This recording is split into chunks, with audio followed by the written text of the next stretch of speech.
నమస్కారం. ఈరోజు మనం ఒక ఆసక్తికరమైన కథనాన్ని కొంచెం లోతుగా చూద్దాం.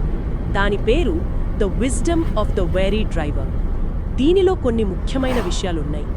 కథనం ఎలా మొదలవుతుందంటే, ఒక వ్యక్తి అంటే జీవితంలో బాగా అలసిపోయినట్టున్నాడు. అతను రాత్రిపూట సిటీలో వెళ్ళడానికి ఒక పాత టాక్సీ ఆపుతాడు. ఆ డ్రైవర్ కూడా కొంచెం వయసు పైబడిన వ్యక్తి, చాలా మౌనంగా ఉంటాడు. సరే. ప్రయాణం మొదలయ్యాక ఇద్దరి మధ్య ఒక రకమైన నిశ్శబ్దం, అంటే కొంచెం భరించలేని నిశ్శబ్దం అన్నమాట. అవును, కొన్నిసార్లు అలా ఉంటుంది కదా ఆ పరిస్థితులతో ఉన్నప్పుడు. అంతే. సరే, మరి ఈ చిన్న ప్రయాణంలో ఊహించని విధంగా ఒక లోతైన అనుభవం ఎలా వచ్చిందో చూద్దాం. కాసేపటి తర్వాత ఆ నిశ్శబ్దం ఉంది కదా, దాన్ని బ్రేక్ చేస్తూ డ్రైవర్ మాట్లాడతాడు. అకస్మాత్తుగా ఓ, ఏం మాట్లాడాడు? ప్రయాణికుడితో, మీరు మా అబ్బాయిని గుర్తు చేస్తున్నారంటాడు. అలాగా? అంతేకాదు, పోయినేడాది చనిపోయినా తన కొడుకుకి కూడా చివరి రోజుల్లో ఇలాగే అలసిపోయిన కళ్ళు ఉండేవని చెప్పాడు. అయ్యో. అది వినగానే ఆ ప్యాసింజర్కి మాటల్లేవు. గొంతులో ఏదో అడ్డుపడినట్టయిందట. అసలు ఊహించలేదు కదా అలా అంటాడని. నిజమే. అది చాలా అంటే ఊహించని పరిణామం. ఇద్దరూ అపరిచితులు, అందులోనూ డ్రైవర్ అంత బాధలోంచి మాట్లాడుతున్నాడు. ఇక్కడ ఆసక్తికరమైన విషయమేంటంటే, అలా ఒక అనుకోని బంధం ఏర్పడటం. ఆ టాక్సీ క్యాబిన్లో అప్పుడు ఆ వాతావరణం ఎలా మారిపోయి ఉంటుంది? అవును, దుఃఖం, సానుభూతి, ఒకరినొకరు అర్థం చేసుకుంటున్న ఫీలింగ్ అన్నీ కలిసిపోయి ఉంటాయి కదా. నిజం. ఆ కొన్ని మాటలతోనే ఏదో తెలియని కనెక్షన్ ఏర్పడింది వాళ్ల మధ్య. అంటే ఆ పంచుకున్న బలహీనతే అదే వాళ్ల మధ్య దూరాన్ని తగ్గించిందేమో. అవును, ఆ క్షణం తర్వాత వాళ్ల మధ్య దూరం తగ్గినట్టే అనిపించింది. ఇక్కడే ఇది ఇంకా ఆసక్తిగా మారుతుంది. ఆ తర్వాత డ్రైవర్ ప్రయాణికుడి వైపు చూసి ఇలా అంటాడు, మిమ్మల్ని ఏ విషయం ఇబ్బంది పెడుతున్నా దాన్ని గుండెల మీద ఎక్కువ కాలం మోయకండి అని. జీవితం మనం అనుకున్నదానికంటే చాలా చిన్నది అంటాడు.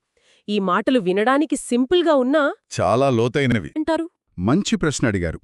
బహుశా ఏమో, తన కొడుకు జ్ఞాపకాలు, జీవితంలో తను చూసిన కష్టాలు, ఆ అనుభవంతో చెప్పి ఉండొచ్చు.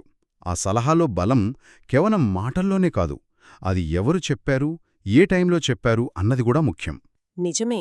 మనము మామూలుగా జ్ఞానం కోసం ఎక్కడెక్కడో వెతుకుతాం, పెద్ద పెద్ద పుస్తకాలు, గొప్పవాళ్ల మాటలు అని. కానీ ఇలా ఊహించని వ్యక్తుల నుండి, సాధారణ సంభాషణల్లో దొరికే జీవిత సత్యాలు, అవి ఒక్కొక్కసారి మనసుకు బాగా హత్తుకుపోతాయి. అవును. ఆ సలహా తరువాత వాళ్ల మధ్య మళ్ళీ నిశ్శబ్దం వచ్చి ఉండొచ్చు, కానీ అది బహుశా అంతకుముందులా ఇబ్బందిగా కాకుండా ఓదార్పునిచ్చేలా మారిందేమో. అవును, అర్థవంతంగా మారి ఉంటుంది. ఇక గమ్యం చేరాక ఆ ప్రయాణికుడు మామూలు ఛార్జ్ కన్నా ఎక్కువ డబ్బులిచ్చాడట డ్రైవర్కి. ఓ. కథనంలో చెప్పినట్టు అది జాలివల్ల కాదట. ఆ డ్రైవర్ పంచుకున్న ఆ క్షణానికి, ఆ మాటల్లోని స్పష్టతకి, ఆ మానవత్వానికి కృతజ్ఞతగా ఇచ్చాడట. అంటే ఆ కనెక్షన్కి విలువ ఇచ్చాడు. సరిగ్గా. ఆ సంఘటనను ఎప్పటికీ మర్చిపోలేను అని ఆ ప్రయాణికుడు చెప్పాడు. అంటే చూడండి, ఆ కొద్ది నిమిషాల సంభాషణ ఎంత గాఢమైన ముద్ర వేసిందో. అంత చిన్న సంఘటన అంత గుర్తుండిపోయేలా ఎలా మారిందంటారు? ఎందుకంటే అది కేవలం ఒక టాక్సీ రైడ్ లాగా మిగిలిపోలేదు. అదొక మానవ సంబంధం చిగురించిన క్షణం. ఈ నగర జీవితంలో మనమందరం ఎంత హడావిడిగా ఉంటాం, కొన్నిసార్లు ఒంటరిగా కూడా అనిపిస్తుంది కదా. చాలాసార్లు. అలాంటి టైంలో ఒక అపరిచితుడు నుండి వచ్చే నిజాయితీ అయిన పలకరింపు, ఓదార్పు మాటలు, అవి మనసు లోతుల్లోకి వెళ్తాయి.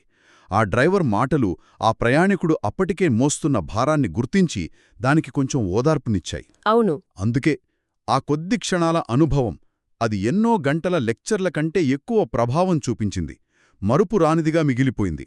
ఆ పంచుకున్న బలహీనత, ఆ నిజాయితీ, అవే ఆ బంధాన్ని అంత స్పెషల్గా మార్చాయి.